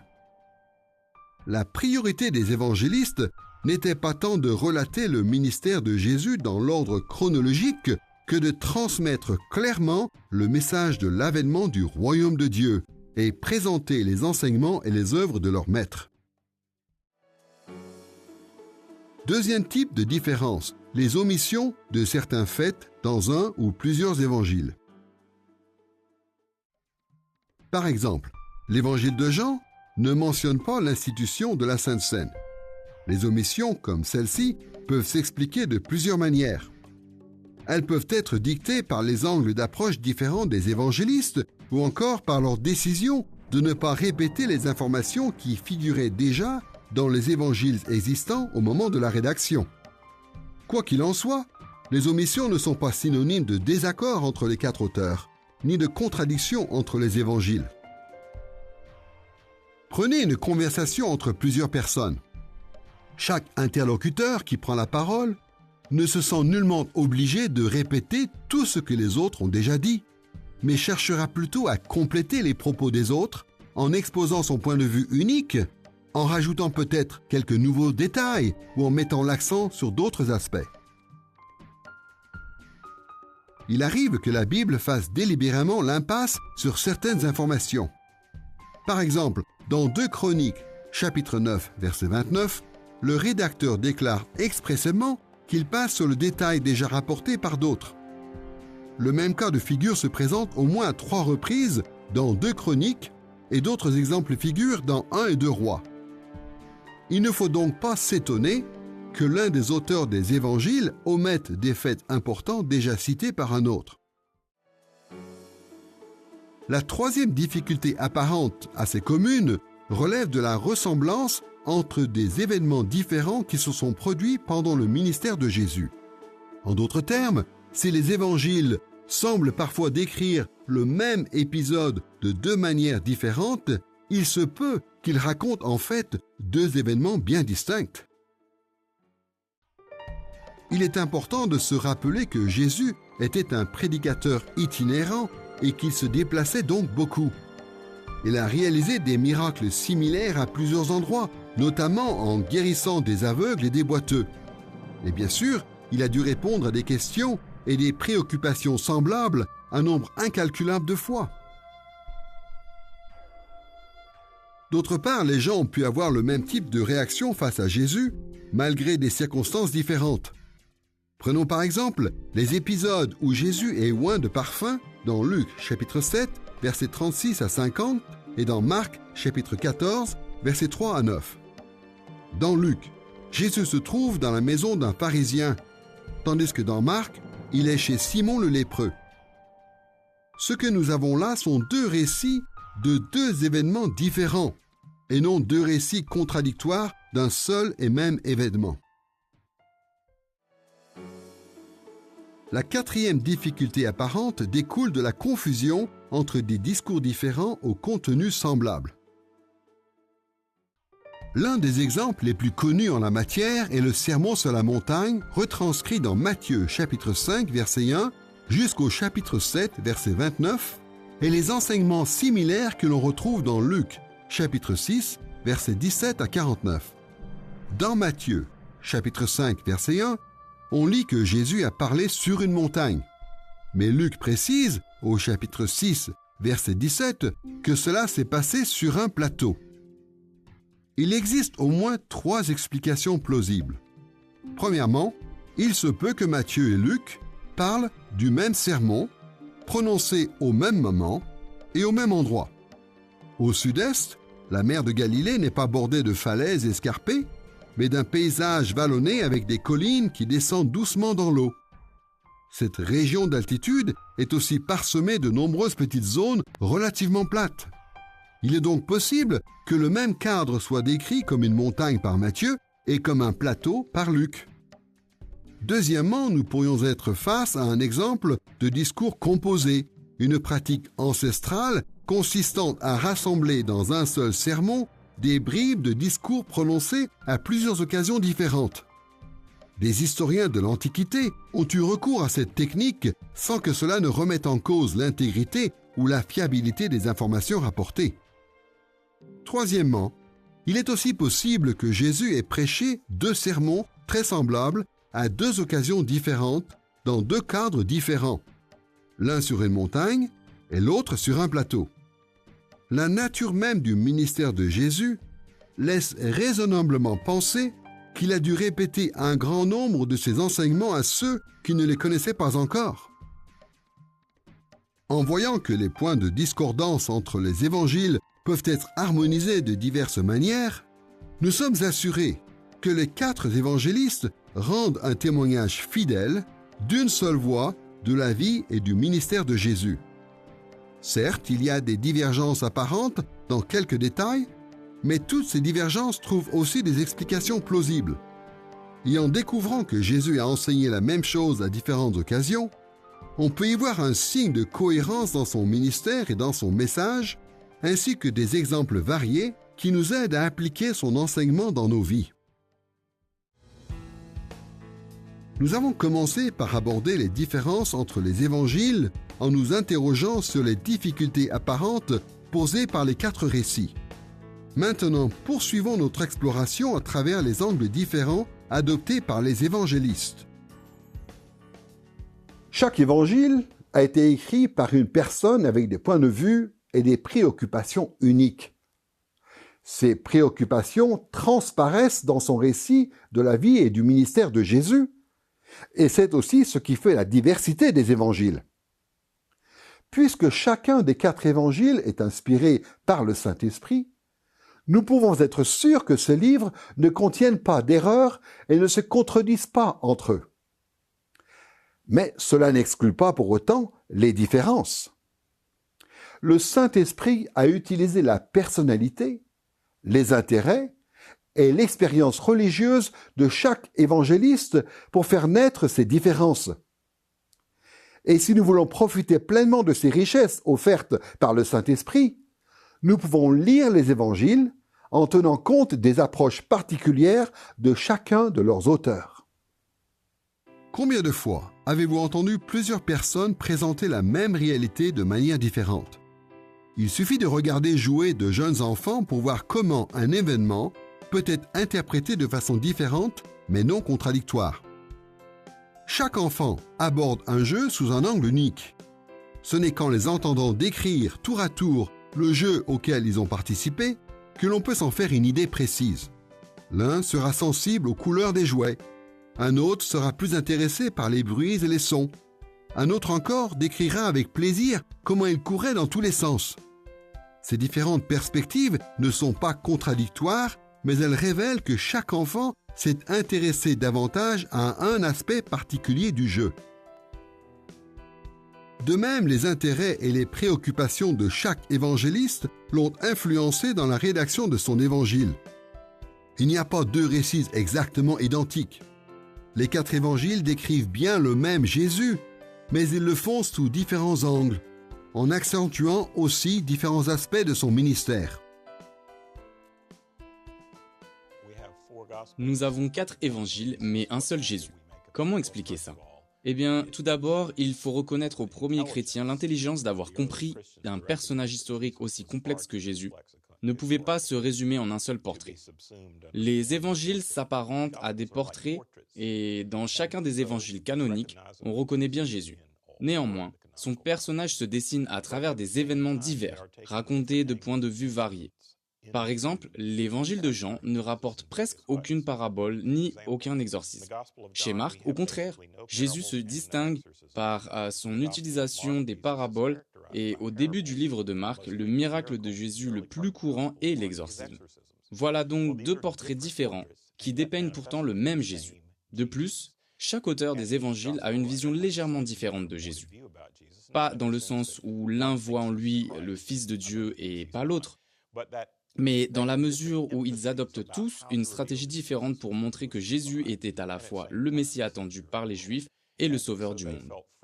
Ils se sentaient tout simplement libres, sous l'inspiration du Saint-Esprit, de mettre en avant des aspects et des événements différents du ministère de Jésus, ainsi que de poser des questions et d'apporter des réponses d'une manière unique. Les évangiles présentent beaucoup de caractéristiques et de thèmes spécifiques, mais dans ce cours d'introduction, nous allons nous concentrer sur les réponses qu'apportent les 4 évangélistes à 2 questions. Qui est Jésus et comment le suivre? Commençons par aborder ces questions importantes du point de vue de Matthieu. De tous les évangélistes, c'est Matthieu qui a le plus à cœur de démontrer que Jésus est le roi messianique d'Israël dont la venue était annoncée dans l'Ancien Testament. Pour ne citer que quelques passages où Matthieu évoque la royauté de Jésus, nous avons les mages qui cherchent à rencontrer le roi des Juifs qui vient de naître, au chapitre 2, verset 2. Jésus qui, en tant que Seigneur, déclare qu'il ne laissera pas entrer dans le royaume des cieux tous ceux qui l'appellent Seigneur, au chapitre 7, versets 21 à 23. La mère des apôtres, Jean et Jacques, qui demandent une place privilégiée pour ses fils aux côtés de Jésus dans le royaume, au chapitre 20, versets 20 à 28. La parabole de Jésus sur le jugement qu'il rendra au dernier jour en tant que roi, au chapitre 25, versets 31 à 46. Et la pancarte accrochée par les soldats romains au-dessus de Jésus crucifié qui dit, comme le note Matthieu avec ironie, au chapitre 27, verset 37, « Celui-ci est Jésus, le roi des Juifs. » On attendait du roi messianique qu'il instaure sur terre le royaume messianique de Dieu, qu'il délivre Israël de l'exil et de ses ennemis, qu'il règne avec justice et établisse la paix et la prospérité. Jésus a accompli tout cela, mais pas de la manière prévue par les Juifs. Voici ce qu'affirme Jésus dans l'évangile de Matthieu, chapitre 5, verset 17. « Ne pensez pas que je sois venu abolir les lois ou les prophètes. Je suis venu non pour abolir, mais pour accomplir. » Jésus avait compris que beaucoup de Juifs, en voyant son ministère, penseraient qu'il était en train de détruire la loi de Dieu et qu'il ne réalisait pas les promesses de l'Ancien Testament. C'est pourquoi il a affirmé avec insistance que malgré les impressions, il accomplissait bel et bien la loi et les prophètes. Dans ce passage, et dans bien d'autres, Matthieu décrit comment Jésus accomplit tel ou tel aspect de l'Ancien Testament, montrant ainsi qu'il était bien le roi messianique attendu par Israël. Mais d'après Matthieu, comment peut-on suivre Jésus? Jésus a parfaitement respecté toute la loi de Dieu, mais ce n'est pas tout. Il a déclaré que suivre les prescriptions de la loi en apparence ne suffisait pas. Dieu a toujours demandé aux citoyens de son royaume de lui obéir de tout leur cœur. La bonne nouvelle, c'est que le royaume de Dieu est arrivé, apportant avec lui le pardon et le salut au peuple de Dieu, et lui donnant un cœur nouveau, plein d'obéissance. Transformés de l'intérieur, nos cœurs nous donnent la force et la motivation pour suivre Jésus en lui obéissant avec amour, joie et gratitude. Quand on parle de l'obéissance à Dieu qui vient du cœur, le cœur est un terme qui englobe tout. J'ai tendance à répéter que ça part de la tête pour aller au cœur et du cœur à la main. C'est ainsi que nous devons obéir à Dieu et l'aimer. La tête est le siège de l'imagination et de l'esprit, et nous devons aimer Dieu de tout notre esprit. Nous devons aimer Dieu avec tous nos sentiments, et aussi de toutes nos mains et de tous nos pieds. Dans ce cas, le cœur ne désigne pas simplement l'organe qui bat dans notre poitrine. C'est un terme qui englobe tout. Alors est-ce que notre amour pour Dieu se manifeste extérieurement? Oui, bien sûr. Mais cet amour se traduit aussi par nos sentiments. Nous aimons Dieu de tout notre être, et je crois que le terme cœur désigne précisément tout ça. Nous venons de voir les réponses qu'apporte l'évangile de Matthieu à nos deux questions. Tournons-nous à présent vers Marc. Tout d'abord, qui est Jésus d'après Marc? Dans tout son récit, Marc souligne que Jésus est le Fils de Dieu, qui a souffert et qui a remporté la victoire sur les ennemis du peuple de Dieu. Marc rapporte de nombreux miracles de Jésus qui révèlent sa domination sur les forces du mal. L'évangile de Marc est bien plus court que ceux de Matthieu et de Luc, mais il contient quasiment autant de miracles, 18 en tout. Dès le début de l'évangile de Marc, Jésus est présenté comme le Fils de Dieu souffrant et victorieux. Rien que dans le premier chapitre, on voit Jean-Baptiste prophétiser la venue de Jésus et on assiste au début du ministère public de Jésus. Jésus est baptisé, puis tenté dans le désert, il appelle ses premiers disciples à le suivre, chasse les mauvais esprits et guérit beaucoup de gens souffrant de diverses maladies. Même une lecture rapide de ce récit plein d'actions et d'événements, qui se succèdent à un rythme effréné, permet de voir que Jésus renverse avec puissance les ennemis du royaume de Dieu. Une lecture plus attentive révèle aussi que dès le début de son ministère, Jésus est dépeint par Marc comme le Fils de Dieu qui porte la souffrance. Par exemple, voici ce qui se passe après le baptême de Jésus d'après Marc, chapitre 1, versets 12 et 13. Aussitôt, l'Esprit poussa Jésus dans le désert. Il passa dans le désert 40 jours, tenté par Satan. Il était avec les bêtes sauvages et les anges le servaient. Dès le début de son ministère public, Jésus est attaqué par Satan. Et cette image de Jésus en serviteur souffrant revient dans tout l'évangile de Marc avec les persécutions et le rejet que subit Jésus. Maintenant, voyons comment, d'après Marc, nous devrions suivre Jésus, le vainqueur souffrant.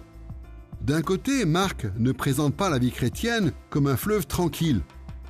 Il dépeint la vie de disciples comme un parcours difficile et souvent frustrant qui apporte son lot de souffrances, mais aussi d'échecs et d'erreurs. D'ailleurs, l'évangile de Marc se distingue par ses nombreuses descriptions des échecs subis par les disciples de Jésus, incapables qu'ils sont de comprendre leur maître et de réagir avec foi. Dans Marc chapitre 4, verset 40, Jésus se demande si ses disciples ont en tant soit peu de foi. Au chapitre 6, verset 52, le cœur des disciples est endurci. Au chapitre 7, verset 18, Jésus accuse ses disciples d'être sans intelligence car ils n'arrivent pas à comprendre ses enseignements. Au chapitre 9, verset 18, les disciples n'arrivent pas à chasser un mauvais esprit. Au chapitre 9, versets 38 à 41, les disciples empêchent à tort un exorciste d'agir car ils ne le connaissent pas.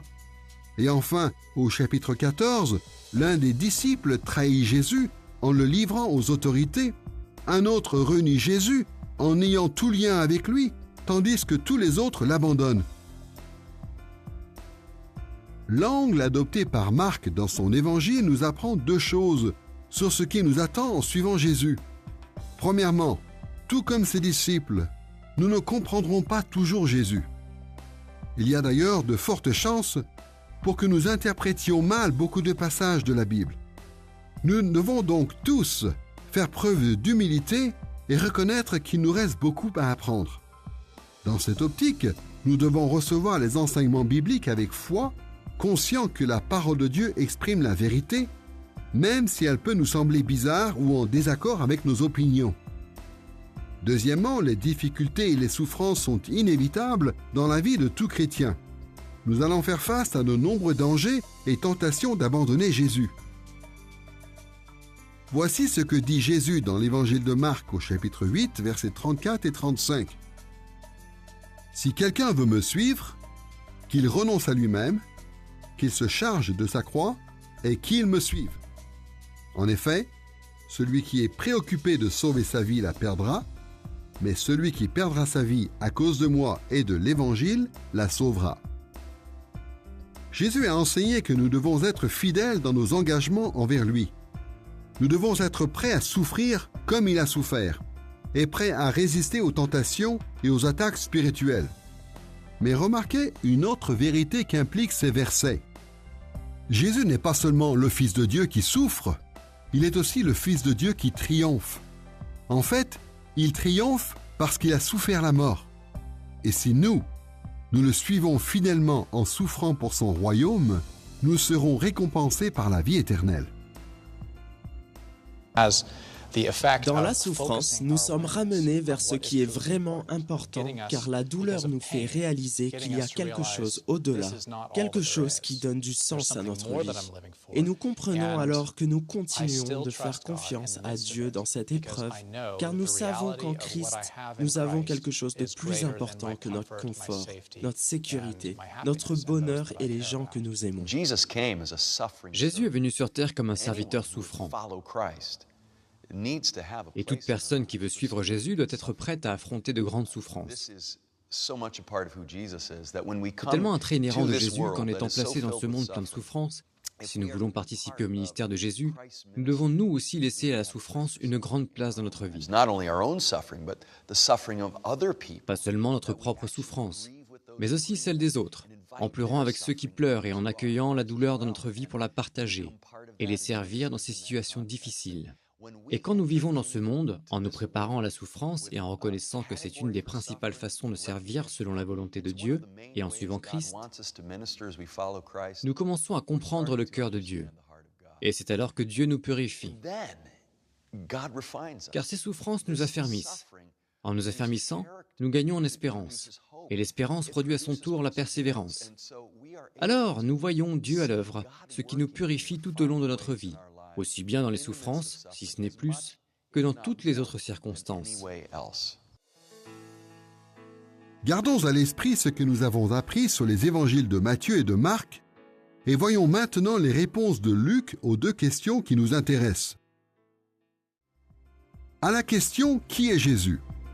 Luc répond en le décrivant comme le sauveur compatissant du monde. Jésus a apporté le salut divin aux riches comme aux pauvres, aux leaders religieux comme aux parias. La bonne nouvelle de Jésus s'adressait à tous, même aux personnes les plus insignifiantes et les plus méprisées dans la société. Luc le montre de plusieurs manières. Par exemple, Jésus a traité avec considération les sœurs Marie et Marthe, à une époque où beaucoup d'hommes voyaient les femmes comme des êtres inférieurs.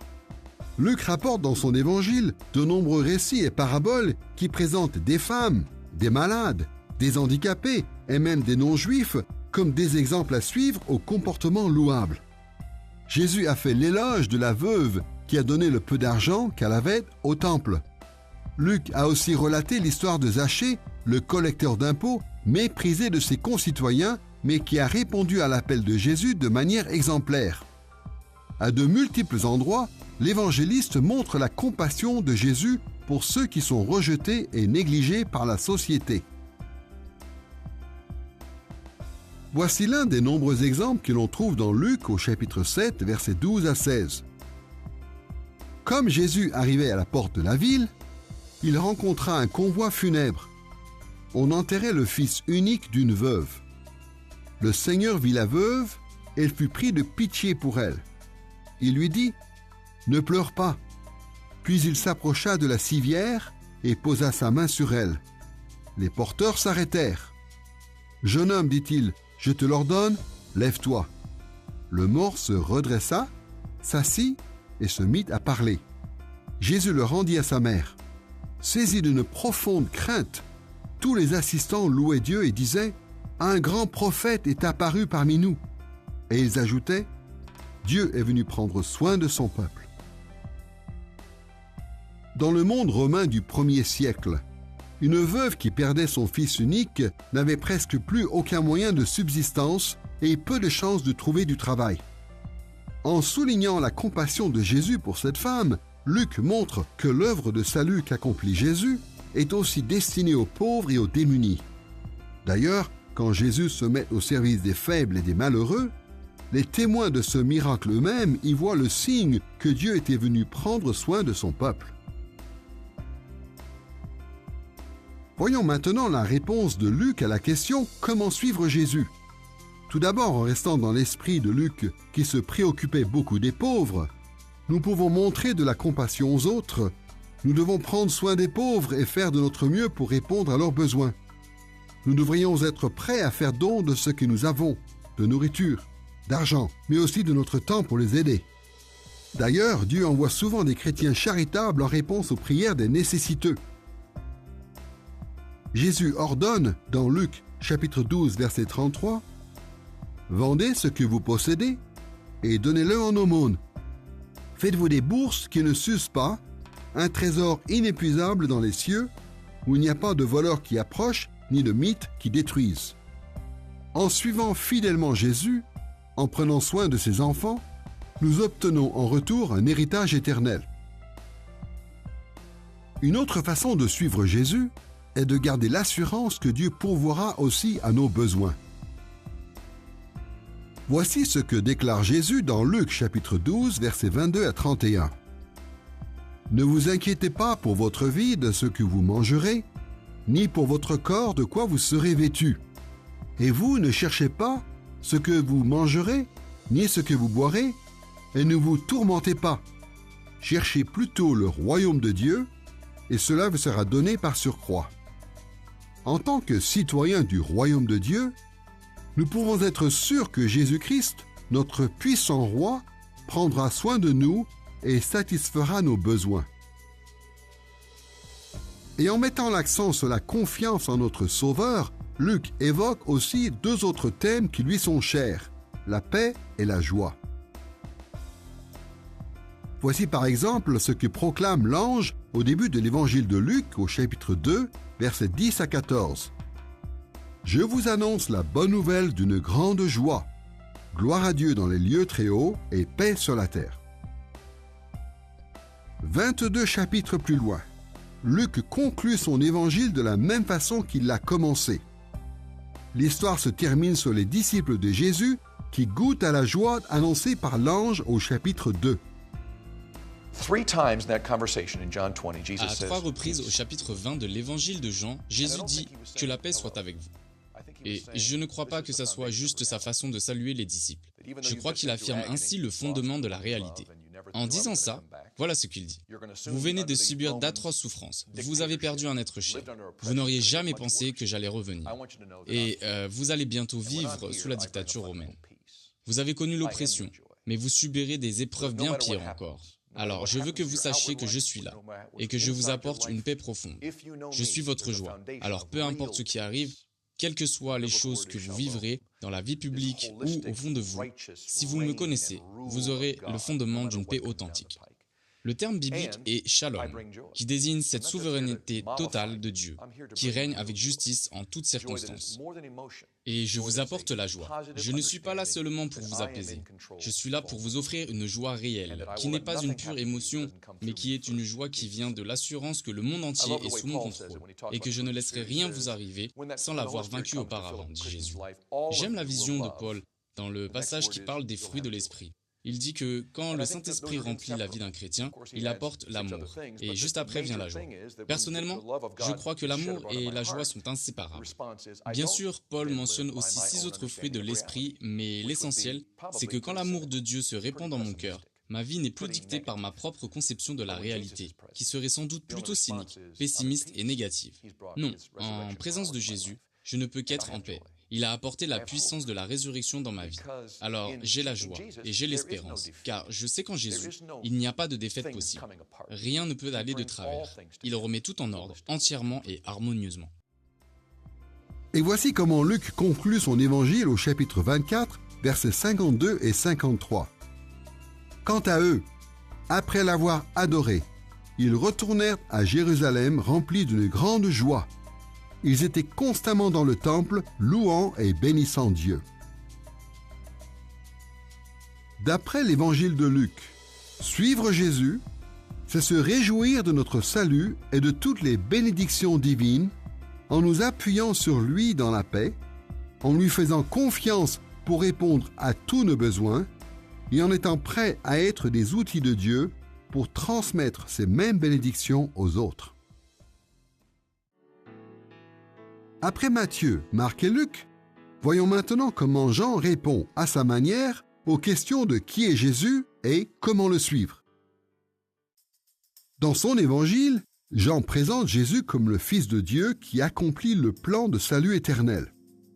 En mettant l'accent sur son identité de Fils de Dieu, c'est la relation unique qu'entretient Jésus avec son Père qui transparaît.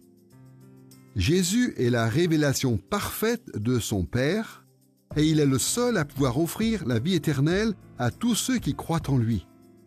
Par exemple, contrairement aux 3 autres évangélistes, Jean ne commence pas son récit par la naissance de Jésus ou le début de son ministère terrestre, mais annonce d'emblée que le Fils de Dieu a participé à la création avec le Père et que le Père se révèle maintenant à travers son Fils unique. Jean transmet aussi ce message glorieux à travers les déclarations de Jésus, commençant par « Je suis », qui sont une référence au nom d'alliance de Dieu. Yahvé, parfois traduit par Jéhovah. Dans Exode chapitre 3 verset 14, Dieu explique lui-même que le nom Yahvé signifie fondamentalement « Je suis ». Jésus fait allusion à ce nom dans Jean chapitre 6 verset 35 quand il dit « Je suis le pain de vie ». Mais d'autres passages reprennent aussi cette formulation. Je suis la lumière du monde, au chapitre 8, verset 12, et au chapitre 9, verset 5. Je suis la porte, au chapitre 10, verset 7 et 9. Je suis la résurrection et la vie, au chapitre 11, verset 25. Je suis le chemin, la vérité et la vie, au chapitre 14, verset 6. Je suis le vrai cep, au chapitre 15, verset 1. Et le summum est atteint au chapitre 8, verset 58, lorsque Jésus déclare « Je suis ». Dans chacune de ces déclarations, Jésus affirme porter le nom sacré de Dieu tel qu'il figure dans l'Ancien Testament. Il affirme être lui-même la révélation directe de Dieu. Le rôle central de Jésus dans le plan de salut éternel de Dieu apparaît tout particulièrement dans la prière sacerdotale qu'il prononce dans Jean chapitre 17. Voici la prière de Jésus rapportée dans l'évangile de Jean chapitre 17 verset 24. « Père, je veux que là où je suis, ceux que tu m'as donnés soient aussi avec moi, afin qu'ils contemplent ma gloire, celle que tu m'as donnée, parce que tu m'as aimé avant la fondation du monde. » Jésus rattachait le salut de ses disciples à l'amour que le Père portait à son Fils avant même la création du monde. Il présente notre salut comme la conséquence de l'amour du Père pour lui. Jean a donc dépeint Jésus sous les traits du Fils de Dieu qui a accompli le plan de salut éternel de Dieu. Mais quelle est sa réponse à notre seconde question? Comment suivre Jésus? Dans l'évangile de Jean, la première implication pour ceux qui suivent Jésus est qu'ils sont aimés de Dieu et doivent donc manifester ce même amour les uns envers les autres. Jésus a établi ce modèle à suivre de plusieurs manières.